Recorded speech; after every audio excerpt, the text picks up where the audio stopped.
11:35. Recuerden nuestra línea de mensajes 155 29 62 79. Repito, 155 29 62 79. Este es el último, es lo que hay de esta edición 2010, y como lo anticipábamos al comienzo, queremos ver cómo se perfila el panorama político para el año que viene, cómo terminan los candidatos, quién va en punta, quién no. Vamos a ver cómo le preguntamos y a ver qué tipo de explicación le arrancamos al titular de la consultora Acierto, licenciado Maximiliano Aguiar. ¿Cómo le va? Buenas noches. Gracias por venir. Bueno, a ver, la primera parte de la pregunta es saber qué puede llegar a pasar con el tema reelección, que es un tema todavía inconcluso desde lo político, porque bueno, quien tiene que definir lo que es Gioja, hasta donde nosotros sabemos al menos todavía no se define. Pero ¿cuáles son las posibilidades ciertas, eventualmente, si se llega a avanzar con este tema?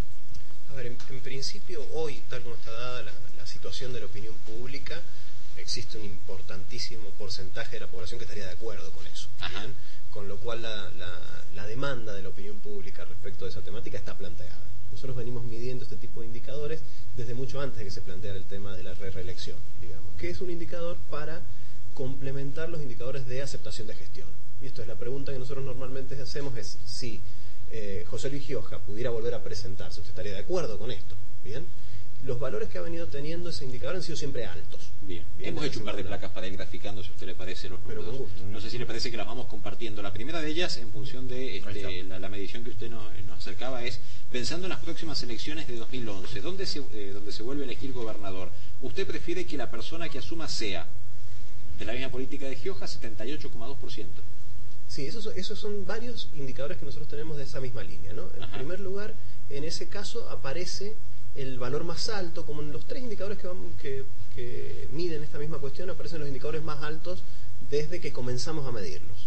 ¿Bien? Siempre esto ha venido variando entre el 60%, 65, 70, y después fue creciendo hasta llegar a este valor de 78 puntos, que es, como les decía, el punto más alto en esta medición de diciembre. Bien. Se ve claramente, esto también va en línea con el optimismo económico, que es otro indicador que también medimos, y va en línea con con el optimismo social, bien, y con un nivel de conformidad con la gestión provincial, ¿no es cierto? Perfecto. La segunda placa que hemos preparado está vinculada también a este mismo tema. Dice: pensando en las próximas elecciones donde se elige gobernador, ¿usted prefiere que la persona que asuma sea de la misma política o de la misma línea política de Cristina Fernández de Kirchner? Y también 72%, es decir, el sanjuanino quiere que se le dé continuidad o que quien asuma sea alguien vinculado a la presidenta. Bueno, este es un indicador que cambió radicalmente. Si bien decíamos que el otro es un indicador que ha crecido paulatinamente en el tiempo, este indicador en este año cambió de un 40% a un 70%, prácticamente 30 puntos de crecimiento de este indicador. Después de la muerte de Néstor Kirchner. Y estos 30 puntos se explican en un crecimiento de unos 10 puntos previos, bien, y los 20 puntos restantes es crecimiento posterior al fallecimiento de Néstor Kirchner, con lo cual creo que es un fenómeno interesante para medir cuál es el panorama general de opinión pública de cara a los primeros escarceos por las candidaturas de 2011. ¿Sabes? A ese análisis yo le agregaría algo. En la campaña del 2005, después en la campaña del 2007, el oficialismo provincial se ocupó mucho en remarcar que tenemos que ser amigos de la nación. Porque si somos amigos de la nación nos va bien, mirar las obras que estamos construyendo, mirar el dinero que ha venido, mirar lo que hemos podido hacer. Eso penetró mucho en la población. Y me parece que está claro con eso, ¿no? Sí, además hay un elemento adicional, que había una cuestión que era muy criticada por el sanjuanino en el oficialismo nacional, que era el estilo confrontativo. Bien, esto aparecía desde un primer momento y explicaba las diferencias aún en la asunción de Cristina Fernández de Kirchner entre la imagen de José Luis Gioja y de ella, ¿no es cierto? Esto se fue profundizando con el tiempo y el fallecimiento de Néstor Kirchner le pone un punto final a esta sensación. ¿Bien? Claro. Y esta cuestión se suma a esto que vos bien indicabas recién en una mejora de los indicadores generales, ¿no? Perfecto. Bien, ahora vamos a la tercera placa, que tal vez es la más importante de estas que vamos a ir compartiendo hasta este momento. Dice: aunque José Luis Gioja no puede aspirar a un tercer mandato de gobernador en el 2011, si usted pudiera elegir, ¿preferiría que Gioja siga siendo gobernador de San Juan después del 2011? ¿Qué fue lo que le dijeron? Bien, esa es la pregunta textual. Bien, así de ese modo se hace la pregunta, y de ese modo lo veníamos haciendo. Hay que recordar que esta pregunta se hacía en 2009. Bien, cuando no estaba pensado el tema de la reelección. ¿Y estos números que estamos viendo de cuándo son? De diciembre de 2010, de hace unos días. Y el 80,2% dice que sí. Exacto. Nosotros hemos cerrado hace unos días los resultados de son los resultados en realidad de 19 encuestas. Hemos cerrado una encuesta por departamento y los resultados ponderados de esta encuesta dan este indicador. ¿Cuáles han sido los valores históricos de este indicador? En 2009 estaba alrededor de los 75 puntos y se fue moviendo entre 70 y 75 puntos, luego creciendo hasta 77 y ahora en 80 puntos. Nuevamente el indicador está en su valor más alto. Y esto es lo que nos permite a nosotros pensar que de presentarse la posibilidad de una enmienda constitucional tendría un nivel de apoyo popular importante. Bien, muy bien. Ahí cerramos la primera etapa. A ver, cerramos el escenario. Gioja decide ir por la reelección. Le pongamos escenario 1. Escenario 1. Listo, Gioja reelección. Si no va a la reelección. Durante todo este año, incluso cuando comenzamos este ciclo, usted nos estuvo acompañando y nos hizo, digamos, un panorama de cómo estaba el nivel de imagen de los principales referentes políticos de la provincia. Estamos cerrando el año, estos referentes políticos han trabajado, sí, y mucho, pese a que les dijeron quédense quietos, basta de interna, todos han trabajado, todos se han movido, todos han hecho reuniones, todos han hecho política. ¿Cómo terminan el año? Si tenemos que establecer un ranking, ¿quién está mejor, quién está peor? ¿Cómo viene la mano? Arranquemos, si te parece, con el oficialismo, bueno, para hacer un análisis. Vamos a mencionar los 4 precandidatos a gobernador que sí están abiertamente identificados, que estamos hablando de Marcelo Lima, Daniel Tomás, César Gioja y Sergio Uñac. ¿Podría definirme por orden cómo están posicionados y por qué cada uno ocupa el lugar que usted obviamente ahora nos va a comentar? Sí, a ver, en principio, lo primero que habría que decir ante esto es que estas son las 4 principales figuras, no son las únicas. No, obviamente. Y todos ellos tienen diferenciales de imagen positiva. Esto en esta carrera son los 4 mejores. Digamos, dentro de estos 4 mejores, el que aparece en primer lugar de manera bastante clara es Sergio Uñac. Sergio Uñac tenía un desafío durante este año que era mejorar el nivel de conocimiento, el nivel de opinión respecto de él, y es un desafío que ha cumplido en parte. Los niveles de conocimiento de Sergio Uñac han crecido y de la mano de ella ha crecido bastante su imagen positiva. Esto lo sitúa en un primer lugar. Bien. En segundo lugar aparece Marcelo Lima. Marcelo Lima, que tenía, de la capital. Y lo habíamos comentado a principios de año, tenía un desafío distinto, que era mejorar la composición de imagen.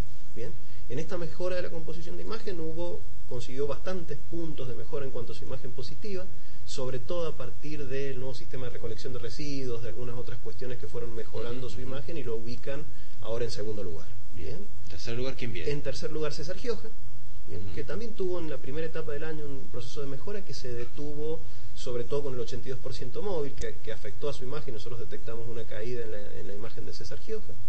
Y en cuarto lugar Daniel Tomás. Daniel Tomás. Que Daniel Tomás tenía un desafío parecido al de Sergio Uñac y lo consiguió quizás también por su rol como legislador en menor medida. Si bien aumentó el nivel de conocimiento, no aumentó de manera relevante como para disminuir las distancias respecto de los otros 3. Ahí tenemos entonces los mejores posicionados, no los únicos, y en eso vamos a coincidir, del justicialismo. Bien. Ahora hablemos del oficialismo no justicialista. ¿Qué pasa con los que no son peronistas pero son aliados al Frente para la Victoria? Bien. Sí, ahí hay un fenómeno interesante de opinión pública que es Cristian Andino. ¿Por qué un fenómeno? Cristian Andino hace 2 años atrás era una figura que prácticamente no se incluía en las mediciones, ¿bien? Y ahora es de medición constante, ha experimentado un crecimiento bastante importante en términos de conocimiento y casi todo ese conocimiento, similar a lo que pasó con Sergio Uñac, ha ido hacia la imagen positiva, con lo cual de los oficialistas no justicialistas es hoy el mejor posicionado.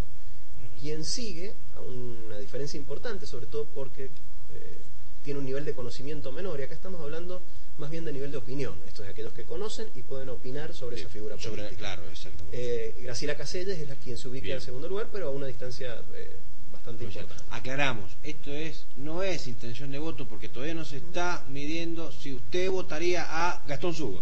Yo gano, tranquilo, eso no hay ningún drama. No sé si te miden a vos, pero... Mídanme. Sugo, no lo medimos.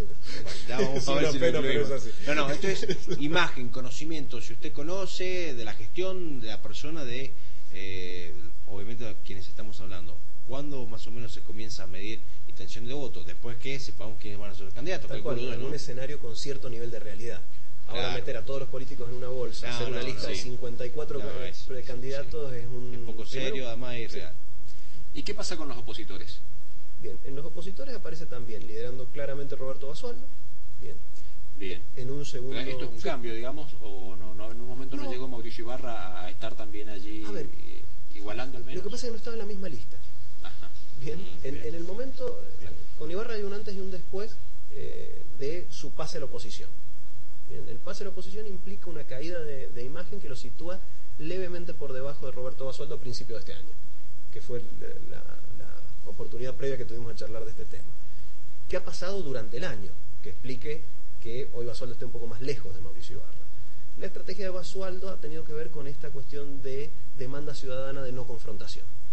Bien, en tanto, la estrategia de todas aquellas figuras que han optado por confrontar de manera fuerte, de manera radical con los oficialismos, le hace a nivel nacional como a nivel provincial, no han sido exitosas. Bien, una de estas figuras siguió una estrategia mucho más moderada y el otro una estrategia mucho más fuerte, y los resultados tienen que ver, me da la impresión, con esos posicionamientos previos, ¿no? Bien, entonces Roberto Basualdo lidera el sector opositor, seguido por Mauricio Ibarra. Después viene Rodolfo Colombo. Rodolfo Colombo y Enrique Conti. Este sería el orden de los cuatro principales figuras opositoras, ¿no? Ahora, nuevamente ahí también hay una diferencia importante entre Ibarra, Colombo y Conti, ¿no? Están bastante separados unos de otros. Ahora, pregunto, ¿qué pasa con algún referente del radicalismo? ¿Qué pasa con algún referente de la Cruzada Renovadora? ¿Qué pasa con los referentes de Dignidad Ciudadana, del Movicom, por dar ejemplo? ¿Se miden o directamente la gente ni los tiene en cuenta, licenciado? Medirse se miden. Lo que pasa es que están bastante por detrás. Muchos de ellos, de los que vos nombrabas, están muy por detrás en términos de nivel de conocimiento público. Bien, son los personajes de varios de estos partidos políticos, las figuras políticas son conocidas dentro de los ámbitos políticos, pero para el común del ciudadano sanjuanino hay segmentos muy pequeños que los conocen. Estamos hablando de 40, 30, 20 en algunos casos de nivel de opinión, personas que los conocen y pueden opinar sobre ellos, con lo cual hoy por hoy no hay figuras de esos partidos que nombraste que tengan algún nivel de potencialidad percibida de manera clara. Eso es grave, eso es bastante grave para, por ejemplo, la Unión Cívica Radical, un partido centenario, un dirigente posicionado, digo, al menos en la opinión pública, que lo tengan como un referente más. Mirá, Gastón Subo, radical. Digo, eso es una materia pendiente para partidos como... Y deben estar preocupados. Y mirá la Cruzada Renovadora, fue gobierno la Cruzada, con el doctor Abelín. Bueno, sí, pero ya en las últimas elecciones ni siquiera se presentaron. Sí, eso es real también. Licenciado Maximiliano Aguiar, muchísimas gracias. Un placer. Vamos al último.